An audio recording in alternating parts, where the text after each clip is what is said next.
when to use has or have. Ang has ay gagamitin natin for pronoun he, she, and it, and all singular noun or singular subject.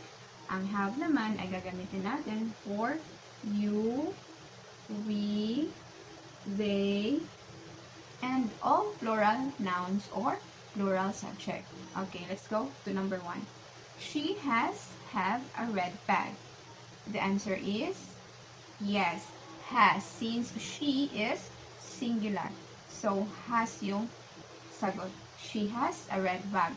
Number 2, they have to pass the exam. Ang sagot natin ay yes, have, since ang they ay plural. So, ang sagot ay have. They have to pass the exam. Next number, an entrepreneur with many ideas have a better chance to succeed. Ano yung sagot dito? Okay. Sa mga sentence na ganito guys, importante talaga na i-analyze muna natin yung sentence bago tayo mag-isip kung has ba or have yung dapat isagot. So, sa pangungusap na ito guys ay makikita natin na parang dalawa yung subject. May entrepreneur, may ideas. Ang ideas ay plural. Ang entrepreneur ay singular. Pero, ang tamang subject dito ay entrepreneur. So, huwag tayong mag-focus dito sa with many ideas. Kasi nga, ang many ideas guys ay nagdi-describe siya sa entrepreneurs na subject. So, therefore, ang sagot ay an entrepreneur with many ideas has a better chance to succeed. Kasi entrepreneur is singular. Okay? Huwag tayong manito sa ideas.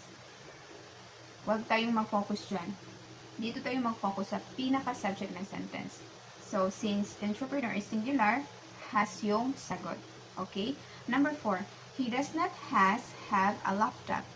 So, ano yung sagot dito? Isa din dito sa dapat nating tandaan, guys. Kapag negative na yung sentence, he does not have a laptop, ang sagot ay, or ang lagi natin gagamitin ay have. Kasi nga, ang does not shows negative sentence. Regardless of your subject is singular, kahit singular ang he, ang gagamitin natin ay have for all negative sentence. Gaya nito, he does not have a laptop. Hindi pwedeng sabihin natin na he does not has a laptop. Okay? Kaya kapag ganito, negative na yung sentence, have. Always use have. Kaya magiging, he does not have a laptop. Okay? Now, let's try. Ben and Jules have a new car. What do you think?